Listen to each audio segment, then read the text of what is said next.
Olá, boa tarde, tudo bem? Como estão nessa quarta-feira? Quarta-feira ensolarada aqui em São Paulo. Estamos em meio a uma crise no Espírito Santo, em razão da greve da polícia militar. Então eu deixo aqui meus sentimentos e as vibrações aí, pedidos de que os pensamentos sejam direcionados positivos, porque é algo muito sério, algo que pode se expandir, né? A televisão dá o foco na capital, Vitória, mas eu sei que cidades do interior estão com situação igual ou pior. E, infelizmente, o que temos visto é um número muito grande de pessoas diferenciadas pelos jornais, né? Tem os bandidos e tem as pessoas que estão saqueando.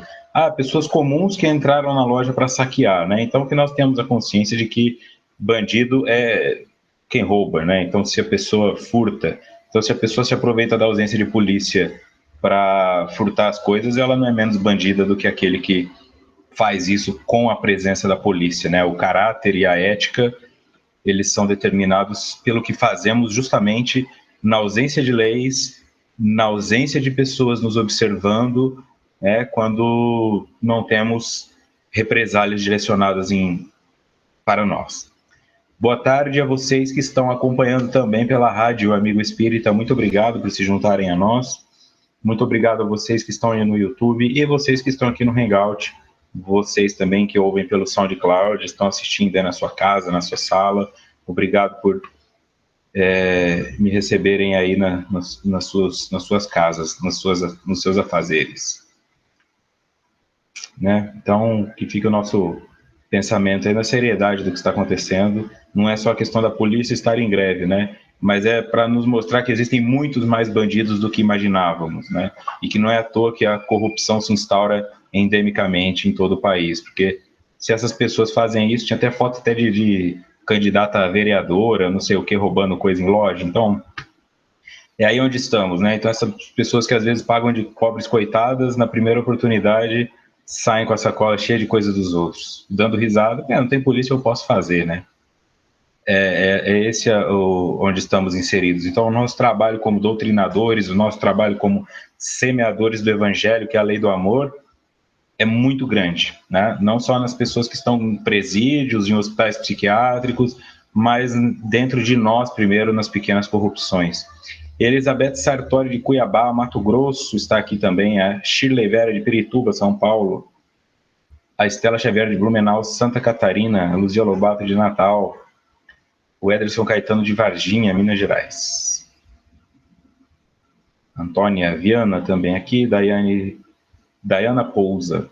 E aqui no YouTube nós temos a Lourdes Boraski, a Tereza Souza, a Cristina Assunção, que é lá do Espírito Santo. Ó. Estamos aprisionados, morando há 3 dias em uma cidade fantasma. Ederson saiu daqui do YouTube e foi lá pro... A Elisa também.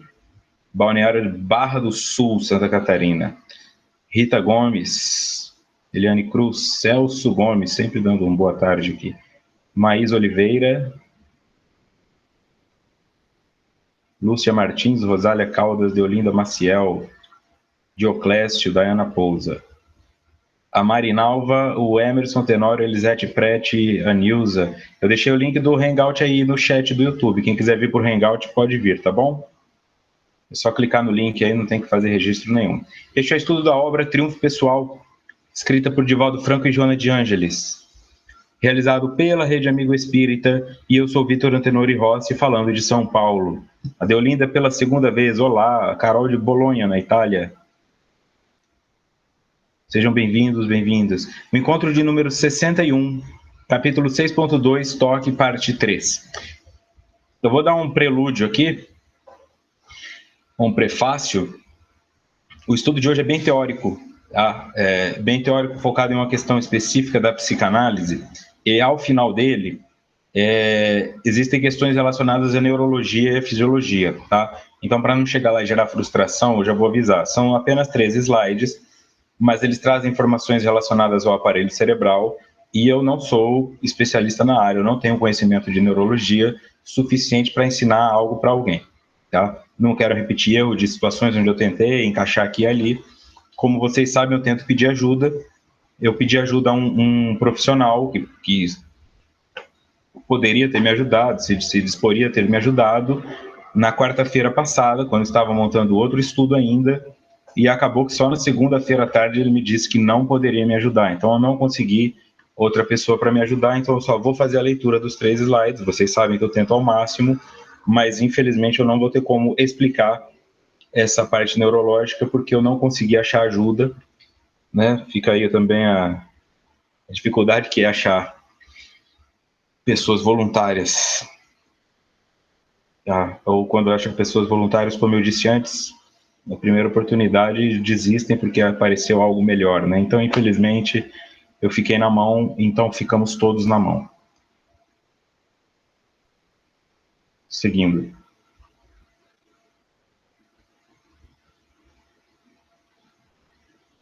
A Dayana pede, essa palestra está no YouTube, Dayana, não está na minha página. Pode entrar no YouTube que ela tem lá, tá bom? Só digitar que você acha. São relevantes neste capítulo os estudos de Freud a respeito do caráter anal dos portadores de transtornos obsessivos, em razão das exigências da mãe, quando no trato com eles na infância, higienizando-os, exigia-lhes obediência irracional a horários rígidos, incluindo aqueles para as funções intestinais sob controle estabelecido. Calma que nós vamos chegar lá, eu vou ler outro slide porque é complementar. Através dessas imposições, as mães negavam-lhes afeto e identificação emocional, tornando as crianças carentes, sob a mentirosa justificativa de que esse era um comportamento para não, entre aspas, porem a perder os filhos. Aqui exige uma necessidade de explanação teórica maior, tá? Porque ficou muito superficial. Eu particularmente acho que houve um equívoco de escrever a coisa desse jeito, como se fosse assim, A mais B, tá? Quando se trata de qualquer ciência, existe um contexto e toda uma carga teórica embasando aquilo.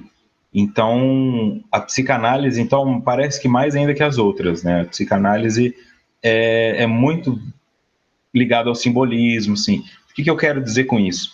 É igual você ler Jesus e interpretar aquilo ao pé da letra. Ok? Então, a forma como Freud escrevia era uma forma objetiva, assim, tá?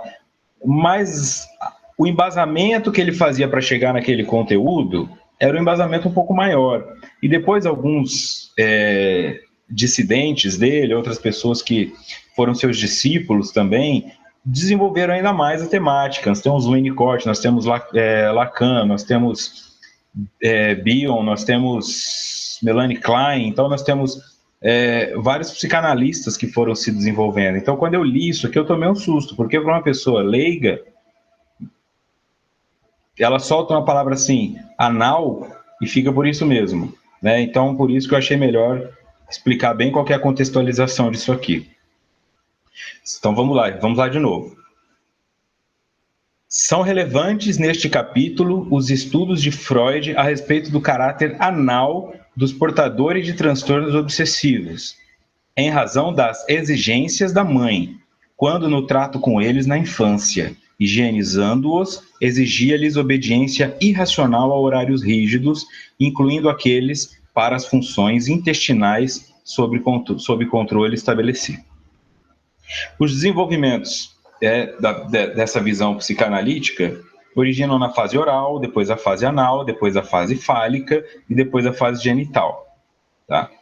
São fases do desenvolvimento, onde começa na fase oral, quando conhecemos o mundo, vivenciamos o mundo e temos prazer ou desprazer pela boca. É aquela fase onde o bebê coloca tudo na boca, ele põe a mão na boca, ele põe o pé na boca, porque quando ele está com fome ele mama. Então o que ele associa? Os maiores desconfortos deles se resolvem pela boca. Quando ele está em tensão de desprazer pela fome e alguém dá de mamar a ele, então fica associado que pela boca vai ter prazer. Aí quer colocar tudo na boca. O que seria um indivíduo fixado na fase oral? São pessoas que tudo colocam na boca, mastigam a caneta, roem unha, colocam tudo, está sempre com alguma coisa na boca, né? Destroem tudo e às vezes não percebem que estão fazendo isso. Ficam com a tampa da caneta toda destruída, né? Ficam com o estojo destruído, vai destruindo tudo pela boca. Também pode se manifestar na comida, né? Comem demais, falam demais, tudo que se resolve pela boca. Deveria ser uma fixação, porque alguma coisa aconteceu ali que essa fase não se encerrou da forma que deveria, então houve uma fixação, ou em algum momento da vida que a pessoa passou por um momento de tensão muito grande, ela regrediu emocionalmente àquela fase como uma forma de buscar conforto, então ela começa a roer unha, ela começa a mastigar coisa e tal. Não é para se desesperar porque você rói unha ou isso e aquilo, é apenas um conteúdo teórico para que daí você possa se nortear. Patrícia de Caxias do Sul também chegando aqui. Leandra Moreto. Tânia Ferraz, Mário Domingos. Maicon Moraes e Ocimar Costa. Carmen Cesário e Rosilili. Bom, aí nós temos a fase anal, que é esta aqui citada por Joana. Tá? Que é quando começa a existir um prazer na retenção e um prazer na excreção das fezes pelo bebê. Porque naquela idade a criança, o pai e a mãe que se virem para trocar a fralda. E vaja a fralda. Né? A pessoa não imagina que vai usar tanta fralda até ter filho. Aí ela descobre que a coisa que ela mais gosta de ganhar no mundo é fralda. Né? Que digam as mães aí, principalmente as que estão passando por isso agora. Então, o que o bebê pensa? Nada, ele simplesmente joga fora. Depois, à medida que nós vamos nos desenvolvendo, vai aparecendo aquela situação do controle. Ah, vai usar o pinico, vai usar isso, vai usar aquilo, vai tirar a fralda. Então começa a ter uma pressão para que a criança consiga segurar as fezes. Tá? Então, se ela consegue segurar, ela tem um prazer de ter sido bem sucedida. Eu consegui. Quando ela pode ir ao banheiro evacuar, ela tem o prazer da excreção. Tá? Então são dois prazeres, o da retenção e o da excreção. Porque depois chega uma idade em que a criança consegue enxergar as fezes como um objeto não eu.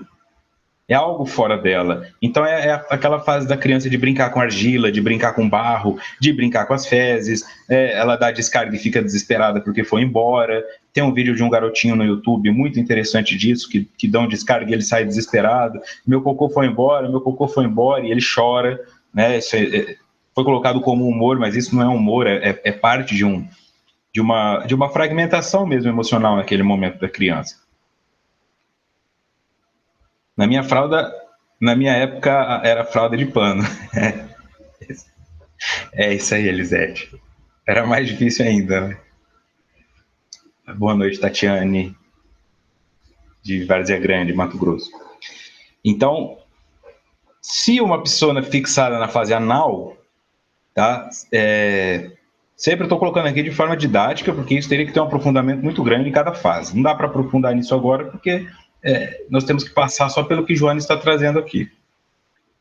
Quando a pessoa ficaria fixada na fase anal, que é este o foco que Joana está trazendo agora, ela teria um prazer na retenção ou um prazer na excreção, como nós vamos ver aqui nos próximos slides, né, da nota do expositor.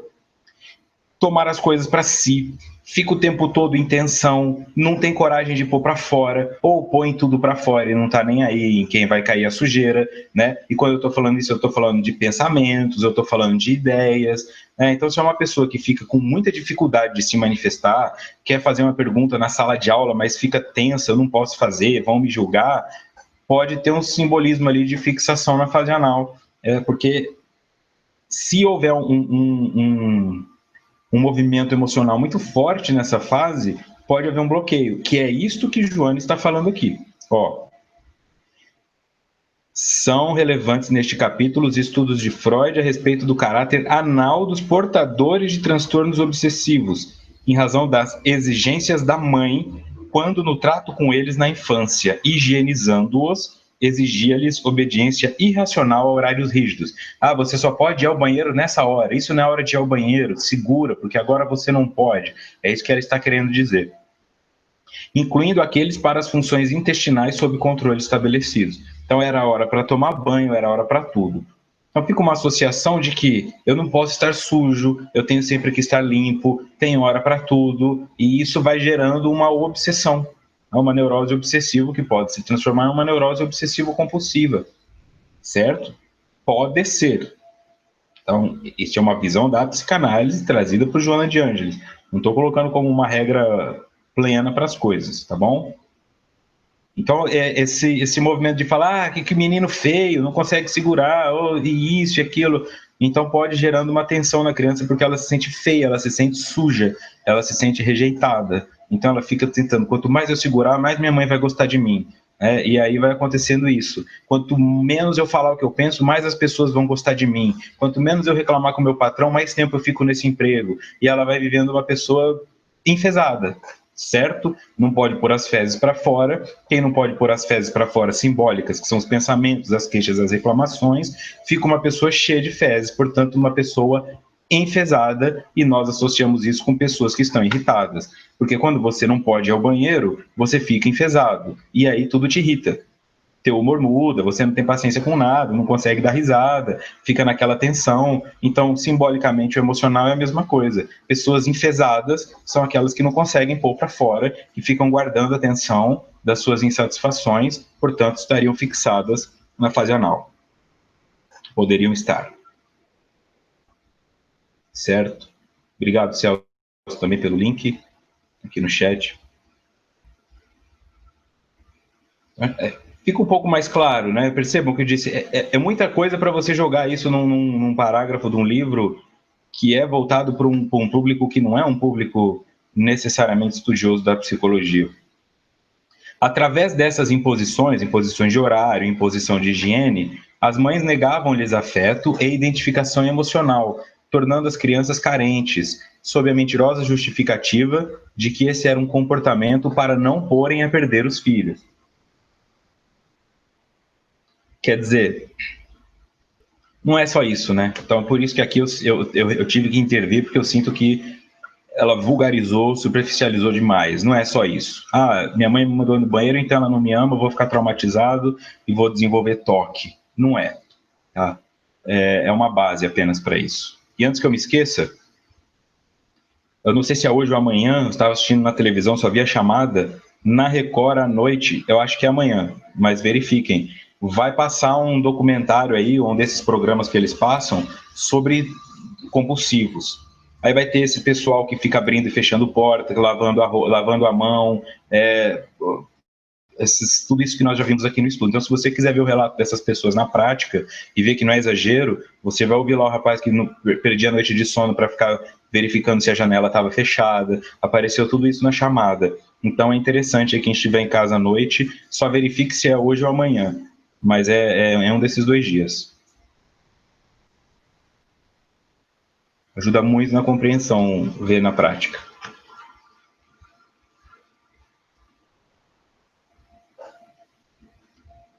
Tá? Então, aqui vamos entrar na nota do expositor. No livro Observações sobre um caso de neurose obsessiva, também conhecido como o caso do Homem dos Ratos, de 1909, Freud traz o seguinte.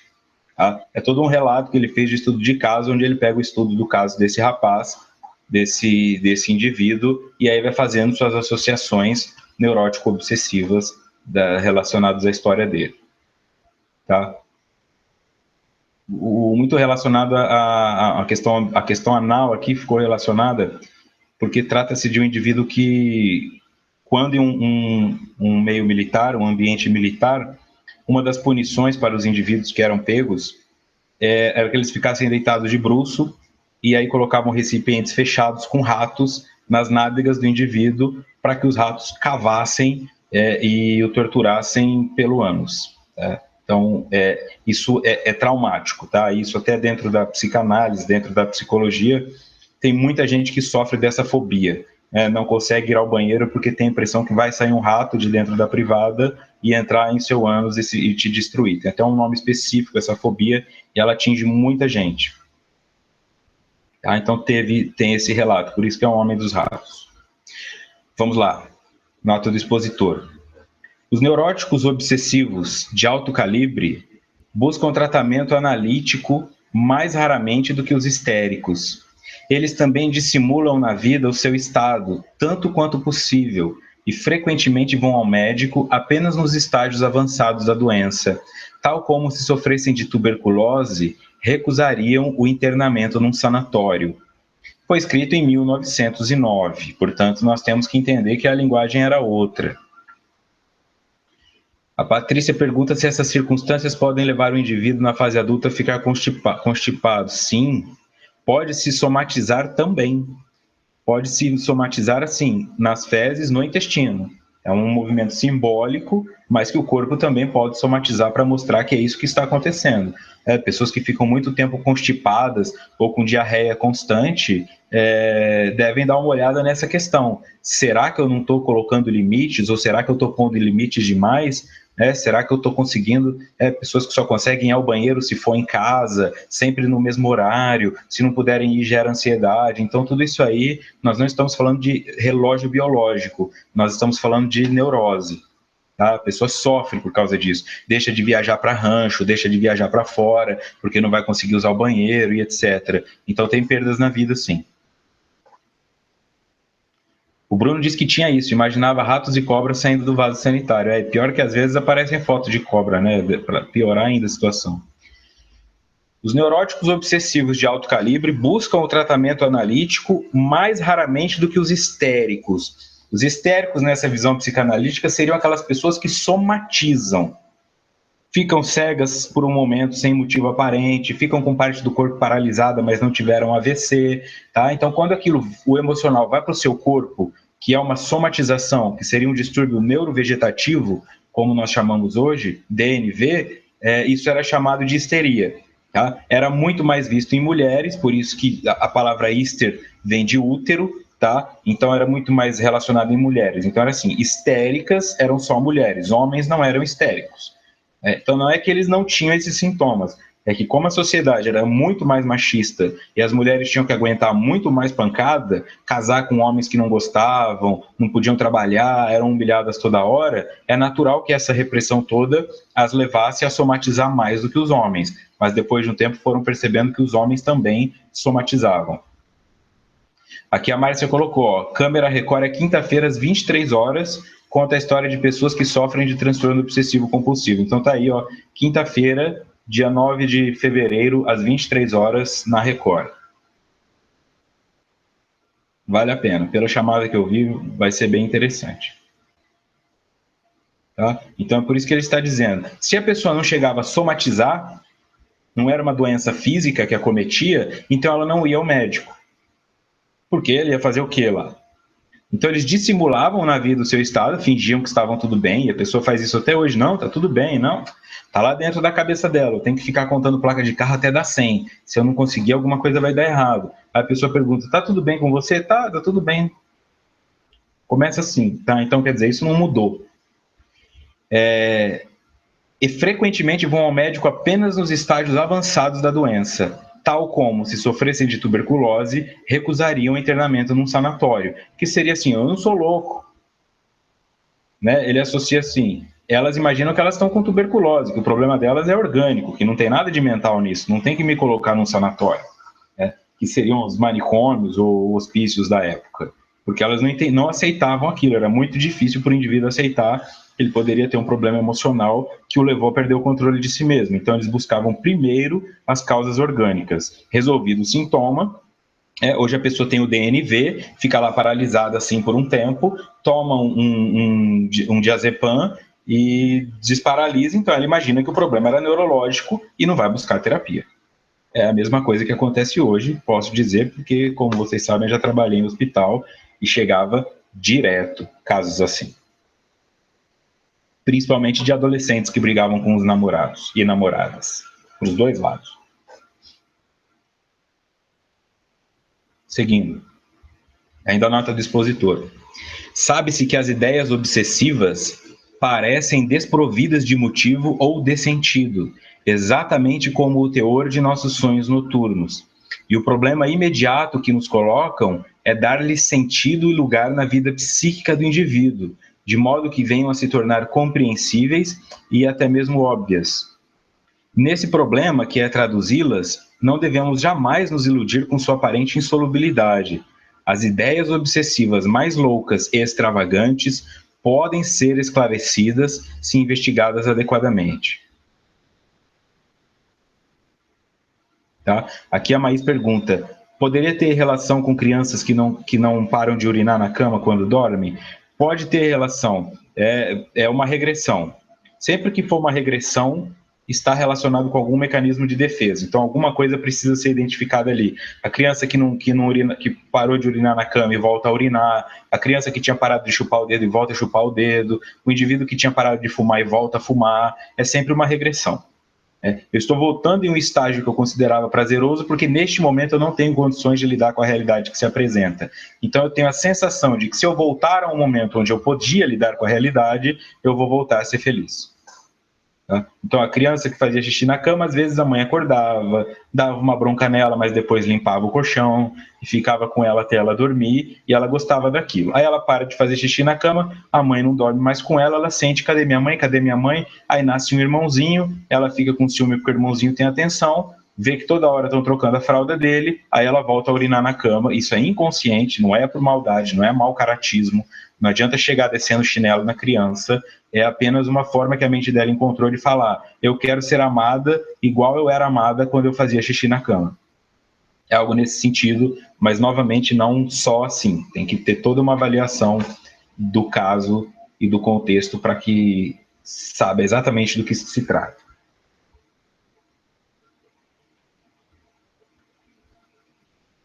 Ideias obsessivas parecem desprovidas de motivo ou de sentido, exatamente como o teor de nossos sonhos noturnos. Então, assim como eu não sei por que o meu sonho faz sentido, imagina, sonhei com um cavalo que estava nadando na piscina, a ideia obsessiva também parece não ter sentido. Como eu disse do chinelo, como assim minha mãe vai morrer se eu não virar o chinelo? Não faz sentido. Se você for contar isso para uma pessoa que não tem conhecimento disso, tanto o sonho do cavalo na piscina quanto virar o chinelo para a mãe não morrer, os dois parecem que são sonhos. E o problema imediato que nos colocam é dar-lhe sentido e lugar na vida psíquica do indivíduo, de modo que venham a se tornar compreensíveis e até mesmo óbvias. Por que isso é importante? Se você sonha com um gambá comendo uma maçã, não vá no Google descobrir o que é isso, porque você vai se decepcionar.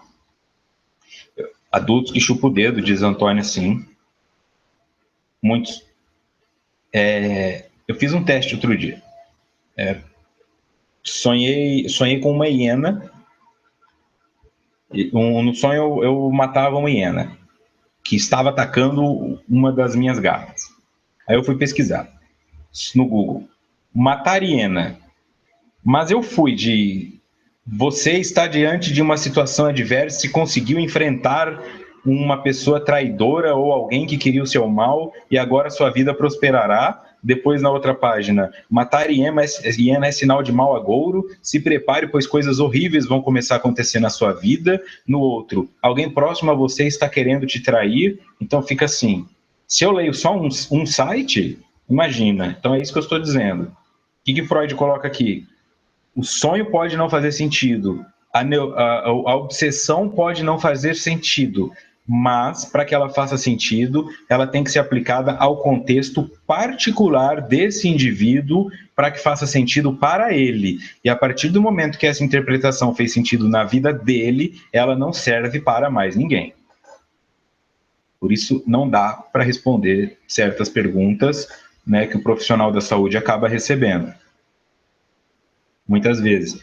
Meu filho tá tal coisa, o que acontece? Não tenho como saber, precisava passar 6 meses em contato com seu filho, fazer uma anamnese, não é uma vontade do indivíduo, é muita irresponsabilidade falar: eu sonhei com galinho, o que significa? Você vai ganhar dinheiro. Pô, maravilha. Assim fica lindo, é só estudar todos os sonhos, abrir uma tenda, cobrar R$50 por pessoa e perguntar: o que você sonhou hoje? Sonhei com gambá. Então você vai ser feliz. E aí ficaria rico. Né? Mas é óbvio que alguma dessas coisas vai acontecer. Eu sonhei com uma hiena, alguém perto de mim vai me trair? A todo momento alguém perto de mim pode me trair. É a santa ceia a nossa vida. Sempre tem alguém. Quanto mais amigos você tem, mais chance você tem de ser traído. É natural isso, certo? Então fica essa orientação aí. Não vá buscar ajuda em Google para essas coisas, porque só vai te iludir. Funciona quase como um horóscopo, né? Tudo que falar lá serve para você e tudo que falar não serve também. Tá? Neste problema que é traduzi-las, não devemos jamais nos iludir com sua aparente insolubilidade, ou seja, nunca podemos achar que não vai fazer sentido. Ah, descarta, não tem nada a ver. Segundo Freud, sempre tem a ver. Mesmo as ideias obsessivas mais loucas e extravagantes podem ser esclarecidas se investigadas adequadamente. E investigar adequadamente não é colocar no Google. A Elisete sonhou com um elefante azul ontem. A Edith diz que o sonho não fazer sentido pode também configurar uma experiência no mundo espiritual. É que o sonho foi usado apenas assim para comparar com a obsessão. Tá? Então, na obsessão, em lucidez, né, em estado de vigília, estou acordado, não vai ser uma experiência do mundo espiritual. Mas nos sonhos pode sim. Né? Vivências do mundo espiritual que eu não me recordo com clareza e elas vêm fragmentadas. Seguindo ainda a nota do expositor em Freud. No acompanhamento analítico de um caso clínico, adquire-se a convicção de que, frequentemente, ideias obsessivas consecutivas são, no fundo, a mesma, embora o seu teor não seja idêntico. A ideia obsessiva foi rejeitada com sucesso na primeira vez, mas volta deformada, não é reconhecida e, talvez justamente por sua deformação, pode afirmar-se melhor na luta defensiva. Mas a forma original é a correta, que não raro deixa de perceber abertamente seu sentido. O que é isso na prática? Que quando ela vai voltando, várias, ele coloca que em algum ponto elas são a mesma. Porque a primeira imagem foi rejeitada pela mente, porque era muito forte. Pega, por exemplo, a situação do complexo de Édipo, numa manifestação de uma criança que começa a querer ter muito ciúme do pai. O pai chega perto e ela fica insuportável. Ou a mãe. Tá? Aí ela fica com a mãe, fica no colo da mãe. O pai e a mãe começam a se beijar, ela entra no meio, ela tropeça, machuca o joelho, ela fica fazendo toda aquela coisa para chamar atenção. Fica lá registrado. Aí vai indo adiante, em dado momento o indivíduo quer sair com os amigos dele e a mãe fala assim, pergunta para o seu pai, se ele deixar, você vai. Aí o pai não deixa. O que ele entende? Se não fosse pelo meu pai, minha mãe deixaria eu ir. Porque ela mandou perguntar para o meu pai. Talvez a mãe às vezes faz o seguinte, e o pai às vezes faz o seguinte. Eu quero falar não, mas como eu não quero sair de vilão, e eu sei que o meu marido ou a minha esposa irão falar não, então eu mando perguntar para ele. Ah, então não dá. Se teu pai não deixou, você não vai. Se tua mãe não quer, você não pode. Né? Então ele fica internalizado que este pai está atrapalhando a minha felicidade, porque a minha mãe suporta a minha felicidade. Minha mãe disse que eu poderia ir se não fosse meu pai, mas a mãe não falou isso, ele ouviu isso. Então ele começa a pensar, eu odeio meu pai. Internamente, o movimento é, eu quero matar meu pai. Tá? Eu quero que ele suma do caminho. Eu vou descobrir se ele tem um amante, quero que esse cara desapareça. Só que, ouvir de si mesmo, eu quero matar meu pai, é uma imagem muito forte. Então a mente defende. Você não pode querer matar seu pai. Correto? Então vai por inconsciente e nesse inconsciente ela volta deformada. Porque vai ficando mais aceitável. Tá? Aí entra, por exemplo, a coisa do chinelo. Se eu deixar o chinelo virado, minha mãe vai morrer. Como eu tenho internamente um desejo que minha mãe morra, então eu viro o chinelo, porque aí resolve a minha culpa de ter matado a minha mãe ou matado meu pai. Então meu pai vai fazer uma viagem e eu falo, tomara que esse avião caia. Não, isso não pode acontecer. Então, tudo isso que eu estou dizendo é uma forma de, quando o objeto vem deformado, ou seja, ele não fala para você, você quer que seu pai morra, porque isso é muito pesado, né? É mais fácil de lidar com ele. Então ele fica. Correto? Então, eu não tenho que entrar em contato porque eu, em algum momento, desejei que minha mãe morresse porque ela ficou entre eu e meus amigos ou entre eu e minha namorada. Então, eu fico desvirando o chinelo na ilusão de que eu estou salvando ela dessa praga que eu joguei lá atrás, desse desejo que eu manifesto aqui dentro. Não quero matar minha mãe não, virei o chinelo. É isso que está sendo dito aqui. Tá? Então vem deformado. Mas na essência é isso.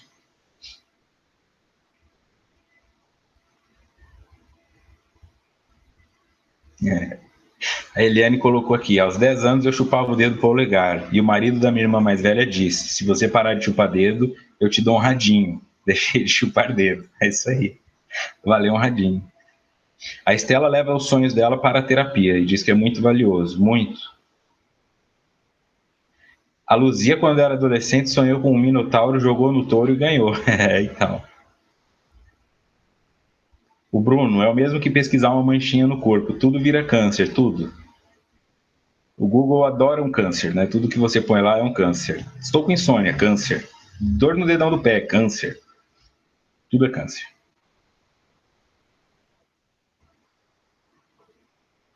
O Ederson. Minha mãe fazia isso com meu pai, jogava as bombas tudo na mão dele. Vejam só. Então, mãe ou pai, não façam isso com seu cônjuge. Falem a mesma língua e assumam o BO, como diz a gíria, os dois juntos. Não transforme o outro em vilão, porque quem sai perdendo é o filho.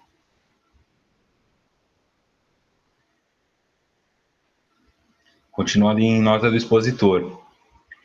Aqui apenas direi que na neurose obsessiva, ocasionalmente, os processos psíquicos inconscientes irrompem na consciência da forma mais pura e menos desfigurada, que tal irrupção pode ocorrer desde qualquer estágio do processo inconsciente de pensamento, e que as ideias obsessivas, no instante da irrupção, geralmente podem ser reconhecidas como formações há muito existentes. Daí o notável fenômeno de que, quando se busca o neurótico obsessivo a primeira aparição de uma ideia obsessiva, ele tende a recuá-la sempre mais no decorrer da análise, sempre achando novos primeiros ensejos para ela.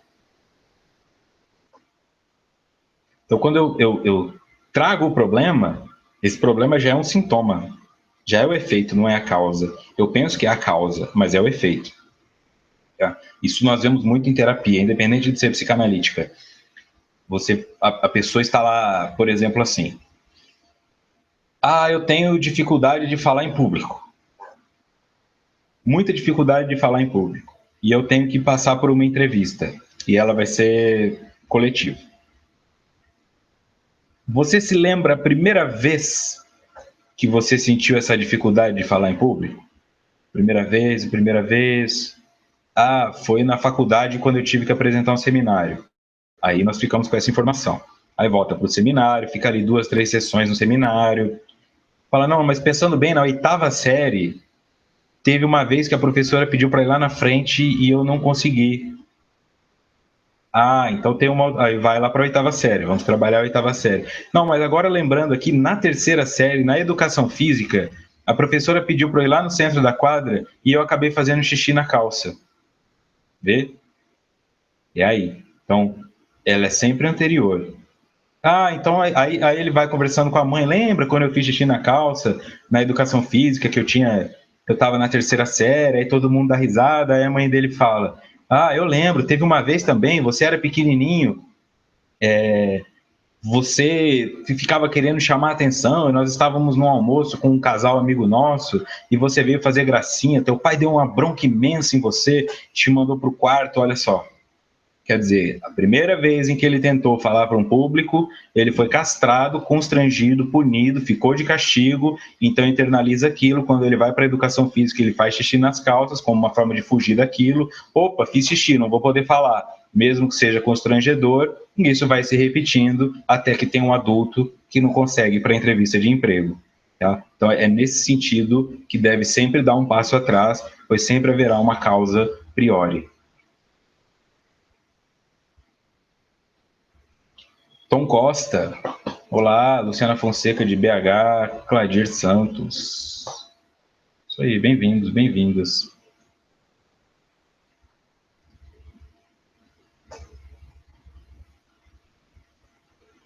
Maura Alice. Quem faz terapia entende claramente isso aqui tudo com muito mais facilidade, né? Você chega lá com uma queixa que você tem aos 30 anos de idade, de repente você está tratando aos 3 anos de idade e nem sabe como chegou naquilo. Continuando em nota do expositor. A regra na histeria é que os motivos recentes para a enfermidade sucumbam à amnésia, tal como as vivências infantis que os ajudam a transformar sua energia afetiva em sintomas. Quando não é possível um completo esquecimento, ainda assim a amnésia corrói o ensejo traumático recente, roubando-lhe ao menos seus componentes mais significativos. Em tal amnésia, enxergamos a prova da repressão ocorrida. Na neurose obsessiva, sucede normalmente de outra forma. Aquela diferenciação lá do começo entre histeria e neurose. Tá? Na histeria há uma amnésia. Por que eu tenho isso? Não sei. Porque há um recalcamento, há um bloqueio. Há um bloqueio e isso vai gerando uma energia aprisionada ali, uma catexia. Quando não é possível um completo esquecimento, ainda assim a amnésia corrói o ensejo traumático, roubando-lhe ao menos seus componentes significativos. Então a pessoa não se lembra. E existem memórias que você não tem. As pessoas te falam, não, aconteceu isso, e você fala, não, não é possível. Pessoas que foram abusadas não se lembram de ter sido abusadas. Pessoas que passaram constrangimento não se lembram de ter sido constrangidas. Às vezes não se lembra nem de uma namorada que teve. É verdade, rapaz, teve a Claudinha. Namorei com ela 6 meses. Olha, não lembrava. Por quê? Porque por algum motivo sua mente precisou causar essa amnésia, porque informações ali seriam muito dolorosas para você. Manuela Pereira, Ellen Figueiredo. Muito legal.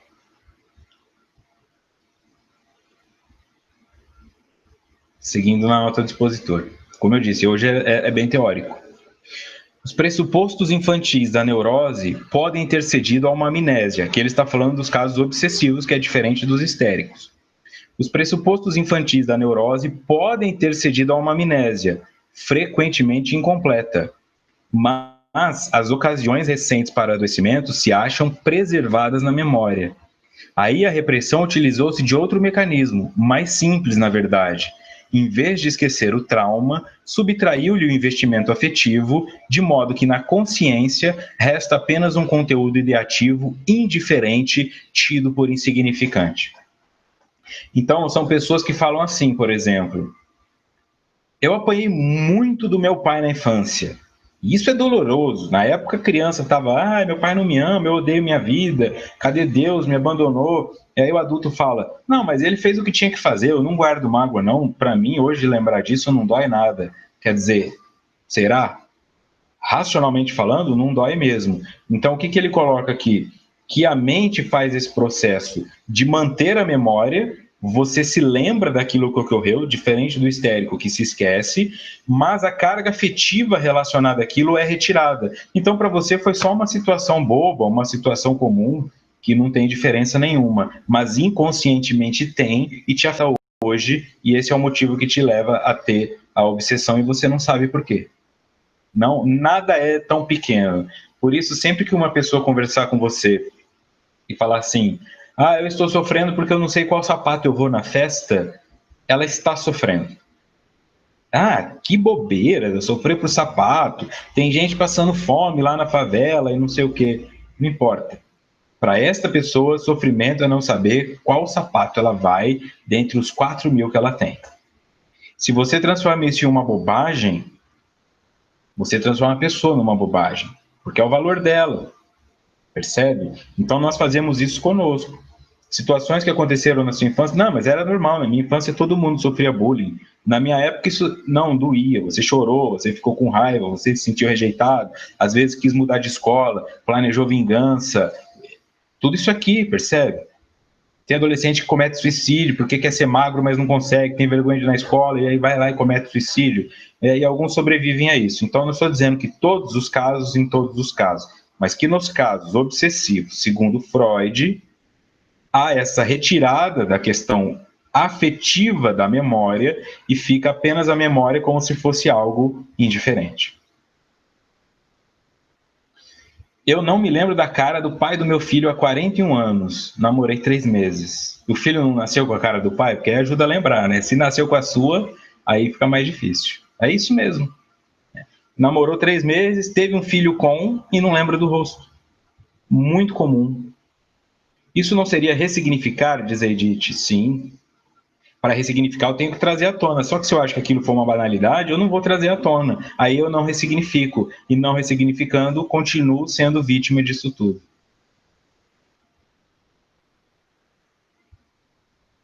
O Bruno, eu era o orador da turma no colégio e hoje, na idade adulta, experimento sintomas de fobia social. Levar essa criança que falava em público para o psicólogo pode ajudar? Um falava em público, o outro parou de falar. Entre os dois houve alguma cisão. A psicologia te ajuda com certeza a encontrar qual foi.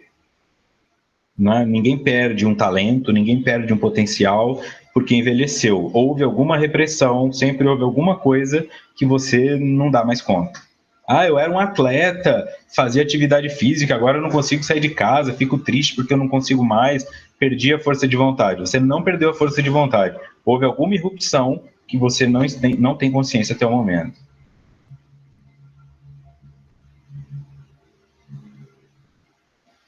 A Patrícia diz: eu tinha vergonha até de sentar e fazer um lanche sozinha numa lanchonete antes da terapia. É. Aí alguém poderia falar, mas isso é bobeira, é só sentar e comer. É o que eu estou dizendo. Nunca é bobeira para quem está passando pela coisa. Então, se você está vendo que tem alguma obsessão, que tem alguma compulsão e não consegue controlá-la, talvez seja hora de olhar diferente para situações que são traumáticas na sua vida, se você acredita nessa orientação freudiana, e talvez dar um novo valor a elas e perceber que não foi bobagem não, que te agrediram mesmo, que te humilharam mesmo.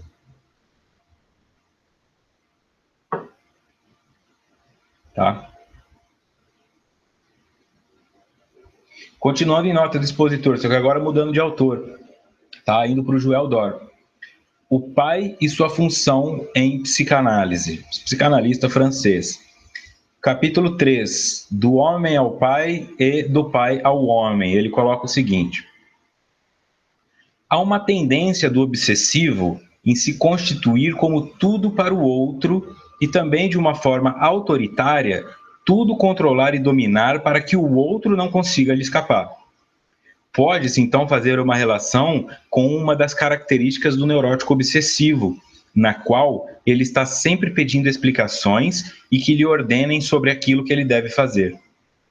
Isso parece uma tentativa de reduzir o misterioso desejo do outro, pois, perguntando ao outro o que ele deseja que o sujeito faça, não precisará pensar no que ele, sujeito, realmente deseja.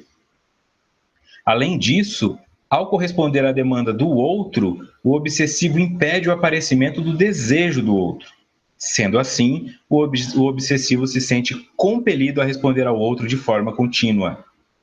Pode-se também pensar numa constante insatisfação da posição neurótica, pois parece que o gozo lhe é algo impossível e é dele que o neurótico se defende, colocando em risco a sua própria singularidade em prol do gozo do outro. Vou voltar, porque se fecha o pensamento aqui da nota do expositor.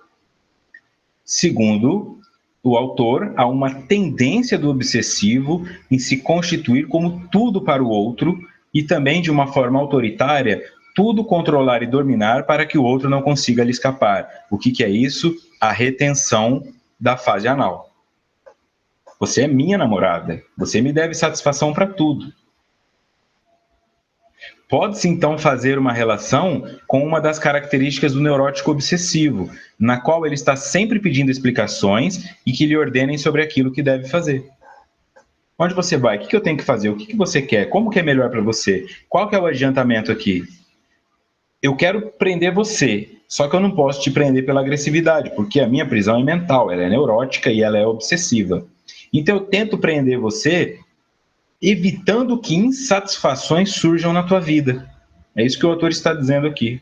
Eu faço tudo para te agradar, mas depois te cobro pesadamente. Mas eu faço tudo para te agradar, porque na minha cabeça, se você não sentir nenhum momento e nenhum desconforto da sua vida, você não vai querer se afastar de mim. Fica claro isso? Eu abro mão, então, de mim pelo outro. Tô louco para comer uma pizza, mas ela só gosta de cachorro quente, então eu nunca vou falar que eu quero comer uma pizza. Eu sonho com a pizza, eu como a pizza escondido no trabalho, mas eu não assumo que eu faço isso, porque eu não posso deixar o outro desconfiar que eu não sou perfeito para ele. Então é uma forma de me aprisionar, fica a retenção. A pessoa não sabe quem sou eu, porque eu me moldei para ser um benfeitor dos desejos dela. Por isso, a retenção da fase anal. Ao mesmo tempo que eu retenho quem eu sou, eu tenho a necessidade de reter as pessoas ao meu redor, aquelas que eu gosto. Amigos, namorada, tudo isso.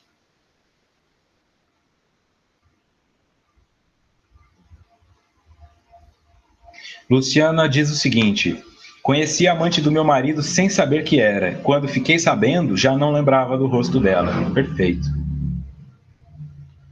Isso parece uma tentativa de reduzir o misterioso desejo do outro, pois, perguntando ao outro o que ele deseja que o sujeito faça, não precisará pensar no que ele, sujeito, realmente deseja. Não gera sofrimento, porque eu sou neurótico, obsessivo. A minha mente leva um monte de questionamento. Será que eles gostam de mim? Será que tá bom assim? Será que eu vou ser aceito? Quando as pessoas falam, faça isso que você será aceito, eu faço. Então, eu deixo de existir, porque aí eu não tenho que ficar no campo da hipótese, e eu vou para o campo da realidade baseada nas ordens que os outros me dão. A pessoa faz isso na área da sexualidade, na cama ela faz exatamente o que o outro gosta, mas deixa de lado as coisas que gosta, faz isso na comida, faz isso no lazer, faz isso no canal de televisão que assiste, na série da Netflix, faz isso em tudo. Tá? Porque aí ela se protege de ter que ficar refém dos seus pensamentos que podem levá-la a um caminho onde ela tem escolhas. Então ela opta inconscientemente a não ter escolhas, deixando que os outros decidam por ela. Mas, como eu disse, depois cobra e cobra pesado. Olha o que eu fiz por você. Todas as coisas que eu deixei de fazer por sua causa. Deixei de falar com a minha mãe por você. Deixei meus amigos por sua causa. Mentira, deixou porque sentiu que era mais seguro que aquela pessoa controlasse a sua vida do que você mesmo. Em todos os momentos você teve a opção de lutar, em todos os momentos você teve a opção, inclusive, de se separar e de seguir outro caminho. Você optou por aquilo. Então o outro nunca é culpado por um aprisionamento consentido. Se a pessoa pegar você, amarrar a tua perna no sótão e com uma corrente, aí ela é culpada. Mas se ela falou, não saia com as suas amigas, senão eu te deixo, e você escolheu ficar, então você escolheu ficar. Você tinha a opção de sair com as amigas. Continuando na altura aqui. Além disso, ao corresponder à demanda do outro, o obsessivo impede o aparecimento do desejo do outro. Como eu disse, eu sempre correspondo, então o outro não vai sentir falta de algo. Sendo assim, o obsessivo se sente compelido a responder o outro de forma contínua. Se a minha namorada sentir algum tipo de desejo, é porque eu não fui bom o suficiente. E se ela sentir um desejo que eu não posso satisfazer, ela vai buscar fora. Se ela for buscar fora, eu a perco. Isso vai acontecendo em tudo. O cara sai de férias no trabalho, mas continua respondendo e-mail em casa. Se eu não responder o e-mail, o outro cara que entrou no meu lugar vai responder melhor que eu. Quando eu voltar, ele me demite. Eu não posso tirar licença maternidade, porque senão vão tomar o meu emprego. Paga uma babá e volta para o emprego. É sempre esse processo. Um medo constante de perder por manifestar-se no mundo. Pode-se também pensar numa constante insatisfação da posição neurótica, pois parece que o gozo lhe é algo impossível e é dele que o neurótico se defende, colocando em risco a sua própria singularidade em prol do gozo do outro. Eu não posso ter prazer, que é o prazer da evacuação, sabe? O prazer da evacuação, da questão da fase anal.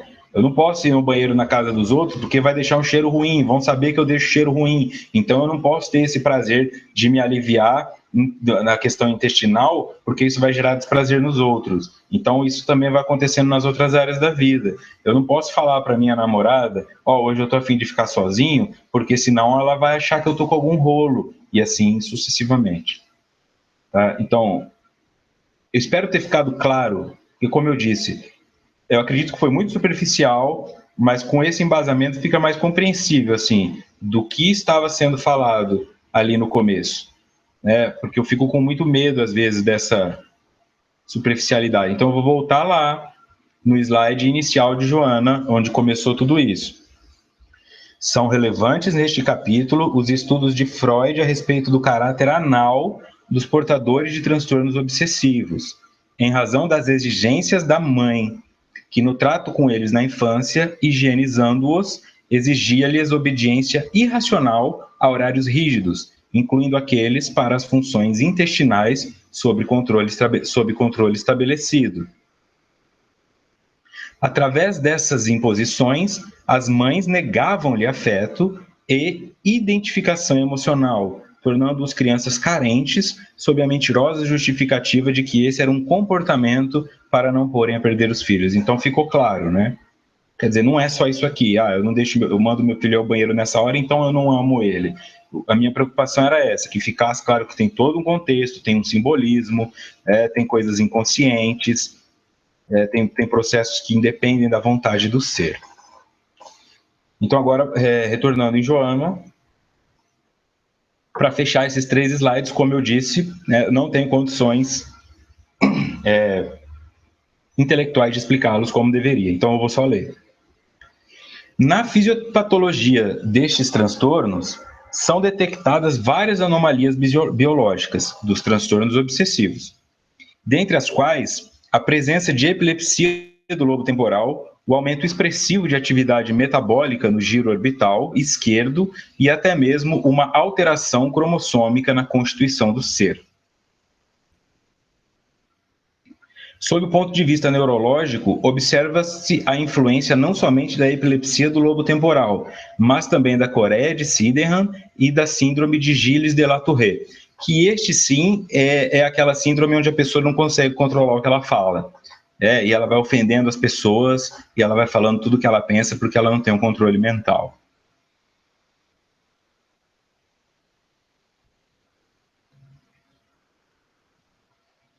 Espera aí que saiu. Eu vou pegar de novo aqui. Que foi um problema do...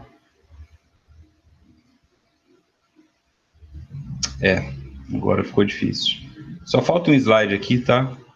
Aí como o botão ficou em cima do outro aqui, para vocês que estão aí no áudio só, deu um probleminha no slide aqui, coisa técnica. Mas agora vai.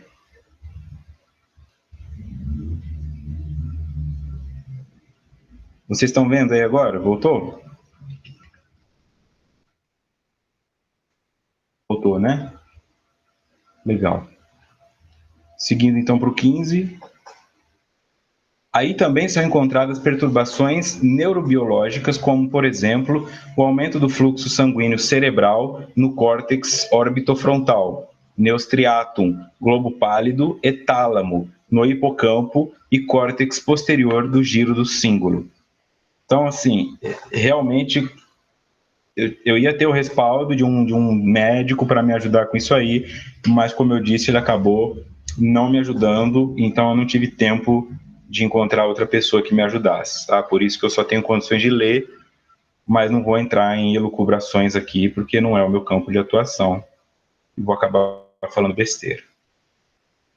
Tá? O que importa nós sabermos é que há, segundo ela, né, e segundo a neurologia, uma explicação neurológica para isso também. Portanto, pode ser cerebral. Tá? Não se trata apenas de uma questão de ordem psicológica, portanto.